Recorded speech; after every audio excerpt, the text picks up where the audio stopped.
قربانی کس شخص پر واجب ہے؟ قربانی کس پر واجب ہے، اس کے نصاب کے بارے میں تفصیل سے بتا دیں آصف صاحب کشمیر سے۔ جناب آصف صاحب، قربانی کے نصاب میں 5 چیزیں دیکھی جائیں گی، 5، یہ خوب اچھی طرح دماغ میں بٹھا لیں۔ اور یہ 5 چیزیں کس دن دیکھی جائیں گی؟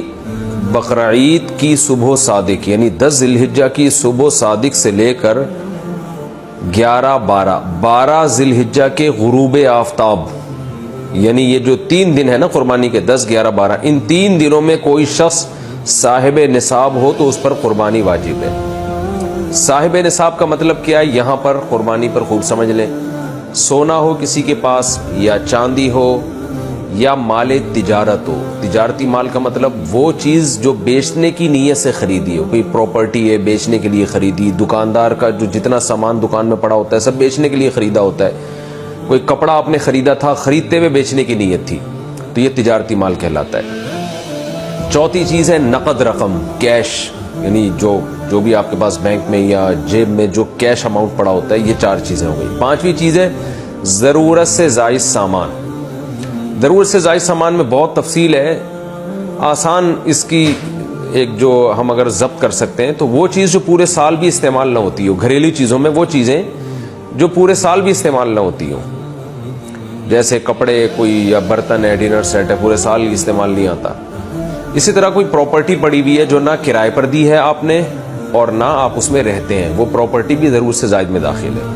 تو یہ جو 5 چیزیں ہیں، کسی کے پاس یہ 5 چیزیں، ان کی جو ویلیو لگائی جائے گی تو ان 5 چیزوں کا مجموعہ اگر 52.5 تولہ چاندی کے برابر ہے، 52.5 تولہ چاندی آج کل 65-70 ہزار کے لگ بھگ ہے، نیٹ پہ سرچ کر لیے گا، تو کسی کے پاس یہ 5 چیزیں، یا 5 میں سے 4 چیزیں، یا 4 میں سے 3 چیزیں، یا 3 میں سے 2 چیزیں، یا کوئی ایک چیز 52.5 تولہ چاندی کے برابر ہے، اور یہ بقرعید کی صبح صادق سے لے کر ذی الحجہ کی 12 تاریخ کی غروب آفتاب سے پہلے تک رہتی ہے اس کے پاس، تو ایسے شخص پر، یعنی بقرعید کی صبح صادق کے وقت اس کے پاس یہ نصاب موجود تھا، اور یہ 13 تاریخ کی ذی الحجہ تک اس کے پاس یہ نصاب موجود رہتا ہے، تو وہ صاحب نصاب کہلائے گا۔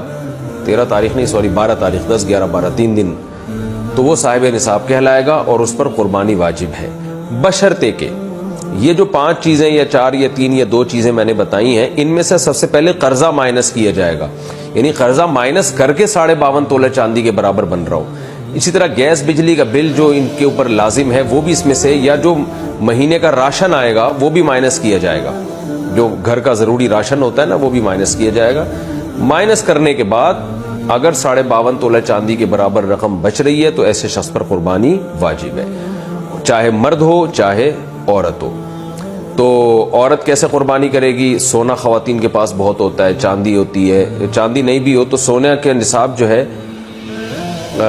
اس کے ساتھ اگر 1 روپیہ بھی ہے تو وہ بھی 52.5 تولہ چاندی کی قیمت دیکھی جائے گی اس میں بھی۔